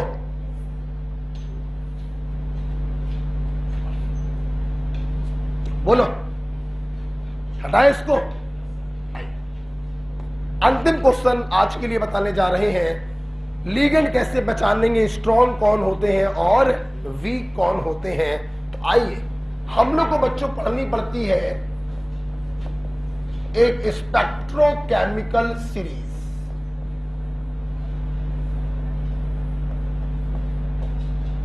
और ये स्पेक्ट्रोकेमिकल सीरीज आपको बताएगी कौन कौन से लिगेंड स्ट्रॉन्ग होते हैं और कौन कौन से होते हैं वीक। सामने देखिए, इस स्पेक्ट्रोकेमिकल सीरीज में सबसे आगे रखा हुआ है CO, carbonyl. This is the strongest ligand. CO, Cn minus, NO2 minus, En, ammonia, EDTA and NCS। आप लोग 3 टुकड़ों में याद करेंगे। पहला टुकड़ा होगा यहां से लेकर यहां तक, बोलिए। CO, Cn minus, NO2, En, ammonia, EDTA, NCS। पहला टुकड़ा है। दूसरा टुकड़ा है वाटर ऑक्सैलेट हाइड्रोक्साइड। दूसरा टुकड़ा बेटा बोलो, वाटर ऑक्सैलेट हाइड्रोक्साइड। और तीसरे टुकड़े के लिए मैंने ट्रिक बना रखी है। मैं इतना मतलब मैं आपको बताऊं, अब लास्ट ईयर की बात थी तो मैं लास्ट ईयर पढ़ाया था, ये मैंने पढ़ा लिया था। मैं यहां से यहां तक की ट्रिक नहीं बताता हूं, मेरी आदत नहीं है। मैं कहता हूं 2 टुकड़ों में याद करो, CO, Cn, NO2, En, ammonia, EDTA, NCS, water oxalate hydroxide. जो तीसरा टुकड़ा है वो बहुत कंफ्यूजिंग है, उसकी मैंने बच्चों को दी थी ट्रिक, और इसी साल उसी टुकड़े पर सिर्फ सवाल आया था, सिर्फ उसी टुकड़े पर। नीट वाले एक दिन पहले मेरी कॉपी लेके जाते हैं और सवाल फ्रेम करते हैं। हम सच्चाई बता रहे बस। वहां देखो, तुम लोग पढ़े हो ना लास्ट ईयर, ये ट्रिक बताई थी लास्ट ईयर। देखो इसके पीछे बोलो बोलो। आई बर्बादी सचिन क्लास से फरार। राइट? आई बर्बादी सचिन क्लास से फरार। इसके पीछे वाले हैं ये। और बेटा इसी साल नीट में इन्हीं में से उन्होंने उठाए थे और एक ले लिया था Cn। अब Cn तो सबको मालूम होता है, सबसे आगे होता है। यहां पे बच्चे बड़े कंफ्यूज होते हैं, तो मैं ट्रिक बताई थी, आई बर्बादी सचिन क्लास से फरार। ओके बेटा, एक लाइन में लिखना, एक लाइन में, ठीक है? 2-3 लाइन मत लिखना, एक लाइन में लिखना, एक लाइन में। नहीं आएगा? अच्छा, तो मुझे बहुत सारी बातें करनी है, तो ऐसा कर ले, तुमने एक काम करना बेटा, एक काम करना, इस लाइन के ऊपर इसको लिख लेना, नीचे मत लिख लिया है क्या? अब तो लिख लिया तो लिख छोड़ा, जो लिख लिया तो लिख लिया ना। तो आई बर्बादी सचिन क्लास से फरार। भगोड़ा निकल गया क्या? बर्बादी आते भाग गया। तो आई बर्बादी सचिन क्लास से फरार। जो कंफ्यूजिंग है उसकी मैंने ट्रिक बता दी, लिख लीजिएगा। आई बर्बादी सचिन क्लास से फरार। एक भी हमने जो शब्द बोले हैं सबका यूज है, कोई भी शब्द बेकार नहीं है। आई बर्बादी सचिन क्लास से फरार। ठीक, देखिए, तो 3 टुकड़ों में आपने याद किया, CO, Cn, NO2, En, ammonia, EDTA, NCS, water oxalate hydroxide. उसके बाद पीछे ध्यान रखना, ये पीछे से है, ठीक है, आई बर्बादी पीछे से, ठीक है, हाँ बर्बादी पीछे से, ठीक है। ये क्या होगा? अब आगे बढ़े हम लोग। अब बताए कुछ आपको, देख ले बेवकूफ हो क्या मैं? इसके बारे में नहीं बताएंगे, लिखने की बात क्या है? आप जरा मेरी बात सुनना। ये जो बच्चों अमोनिया होता है, अमोनिया, ये लीगेंड की स्ट्रेंथ में बॉर्डर लाइन पे खड़ा होता है। कहां खड़ा होता है? बॉर्डर लाइन का मतलब है कि अमोनिया के आगे वाले सब स्ट्रांग माने जाते हैं, मतलब ये पेयरिंग करवाएंगे, और अमोनिया के पीछे वाले सब वीक माने जाते हैं। ठीक, अमोनिया जो होता है बहुत जगहों पर स्ट्रांग और बहुत जगहों पर वीक के तरीके काम करता है। तो सुनिएगा जरा मेरी बात। अमोनिया के आगे सब क्या मान लोगे? Strong field ligand. हाँ, एक बात और बता दें आपको, कुछ लोग स्ट्रांग फील्ड लिगेंड को SFL बोलते हैं। क्या बोलते हैं? SFL, strong field ligand. और अमोनिया के पीछे ये जो लाइन लगी हुई है, ये सब बच्चों होते हैं वीक फील्ड लिगेंड। शॉर्ट में क्या बोलोगे? WFL। हम कभी नहीं बोलते, स्ट्रांग और वीक ही बोलते। ठीक, अब सवाल आया, ये अमोनिया आंटी क्या कर रही है? आंटी प्लस बुला लेंगे, ध्यान दो। अमोनिया बहुत लोगों के साथ स्ट्रांग है और बहुत लोगों के साथ वीक। तो मेरी बात सुन लो, ये देखो, फिर मैं नहीं करूंगी। अगर फिर मैं नहीं करूंगा अपने अपने जेंडर के हिसाब से लिख लो, ठीक? तो क्या नहीं बताएंगे, अंदरूनी बात है वो। फिर बेटा ये देखो, मैं नहीं करूंगा। हमने कहा ना अपना अपना बोलो। फिर मैं नहीं करूंगा। ये चार ऐसे कैटायन हैं जिनके साथ जब अमोनिया आता है तो वीक के तरह बिहेव करता है। Ammonia S weak field ligand, और इनके अलावा कहीं अमोनिया आए तो स्ट्रॉन्ग फील्ड लिगेंड। फिर मैं नहीं करूंगा, पढ़ाई नहीं करूंगा, अच्छी अच्छी बातें सोचो, है ना, बदतमीजी नहीं करूंगा, लड़ाई नहीं करूंगा। फिर मैं नहीं करूंगा। सारे +2 स्टेट में ध्यान रखना, अगर +3 स्टेट में हो गया तो मामला बदल जाएगा। +2 में अगर आयरन है तो ये वीक है, अगर +3 में आयरन आ गया तो ये क्या हो जाएगा? स्ट्रॉन्ग। इन चार के साथ अमोनिया वीक है, बाकी दुनिया के साथ क्या है? स्ट्रॉन्ग। एक पॉइंट क्लियर हो गया। नेक्स्ट नेक्स्ट, अब जगह नहीं है, आपने नीचे लिखवा दिया।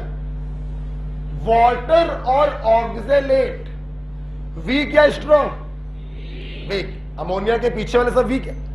वाटर एंड ऑक्जेलेट ये भी वीक होते हैं, बट कोबाल्ट +3 के साथ ये स्ट्रॉन्ग की तरह काम करते हैं। बोलो कैसे में? स्ट्रॉन्ग। कोबाल्ट +3 के साथ ये स्ट्रॉन्ग की तरह काम करते हैं।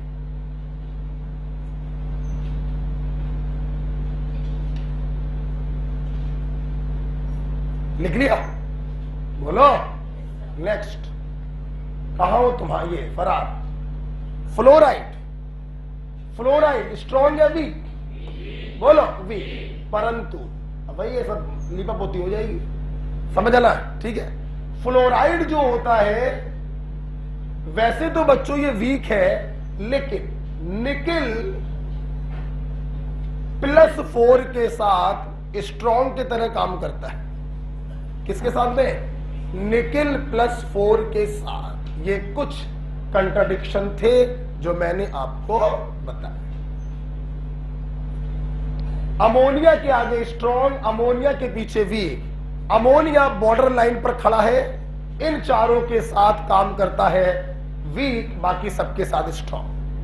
वाटर और ऑक्जेलेट कोबाल्ट +3 के साथ बिहेव करेंगे, बोलो स्ट्रॉन्ग। और फ्लोराइड जो होगा वो Na+2+4 के साथ स्ट्रॉन्ग। अगर तुम यहां पर निकिल +2 ले लोगे, बोलो वीक हो जाएगा। Na+4 लोगे तो स्ट्रॉन्ग। सब लोग सहमत है बेटा? ये आपको क्लियर हो गया? बताइए, बस 2 मिनट लेंगे आपके। अरे बेटा दो मत नहीं, 2 मिनट ले रहे से। इसके अलावा 1-2 बातें और समझ लीजिए जो आपकी हेल्प करेंगी। बात number 1,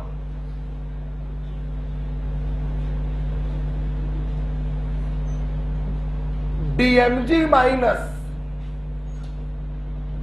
as strong field ligand with nickel +2.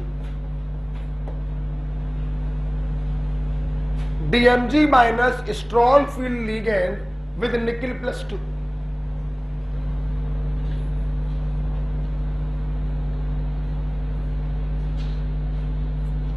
अगर सेंटर मेटल 4D या 5D सीरीज की है,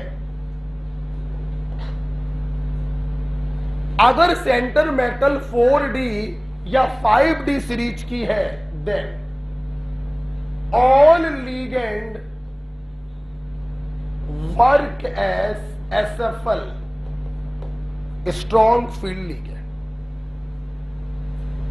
4D और 5D सीरीज की सेंटर मेटल के साथ तुम किसी भी लीगेंड को लगा दो, वो स्ट्रॉन्ग की तरह काम करेगा और पेयरिंग करवा देगा। बच्चों 4D 5D का मतलब समझ में आ गया ना? कल ही तो बताया था आपको। 3D सेक्टिव कर्मन फेको नहीं कूजर, यहां तो कोई दिक्कत नहीं। इसके नीचे वाले अगर डी ब्लॉक के मेंबर हैं तो लीगेंड साला कोई भी हो, फ्लोराइड भी लगा दो ना तो वो भी स्ट्रॉन्ग की तरह काम है। It clear? And last point, फिर आप जाइए बेटा, जरा इस सीरीज को फिर से एक बार देख लो। सबसे आगे वो लीगेंड आपने रखे हैं जिनमें डोनर साइट है कार्बन, बोलो हाँ या ना। फिर वो लीगेंड आए हैं जिनकी डोनर साइट है नाइट्रोजन, बोलो हाँ या ना है। फिर वो लीगेंड आए हैं जिनकी डोनर साइट है ऑक्सीजन, बोलो हाँ या ना।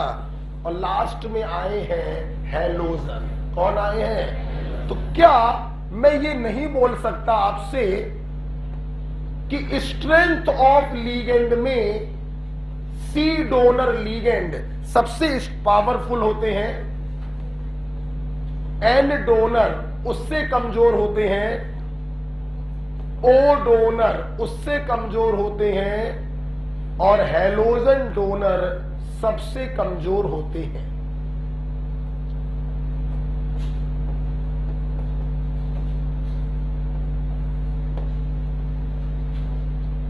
राइट? आज आपने वीबीटी पढ़कर, जिन बच्चों ने लास्ट ईयर कहीं और पढ़ा होगा, उनको ये फील आ गया होगा कि हाँ, चाहे सीएफटी से करो और चाहे वीबीटी से करो, सारे क्वेश्चन एक ही साथ सॉल्व होंगे। राइट बेटा? ये खत्म हो गया। कल इसको खत्म कर लेंगे वीबीटी को। अभी बहुत माल पानी है वीबीटी में, ये कल पूरा टाइम ले लेगा। कल सुबह हम लोग कितने बजे मिलेंगे? नहीं, एग्जैक्ट 7। कितने बजे छोड़ेंगे? एग्जैक्ट 8। टॉपिक बोलो, मोल कॉन्सेप्ट। ये पूरा क्लियर हो गया? पहले इसको अभी तुरंत जाके रिवाइज करेंगे। 2 क्वेश्चन आते हैं, बर्बाद मत कर देना इसको, और फिर कल के काम को देख लेना, सवाल लगा लेंगे। ठीक है?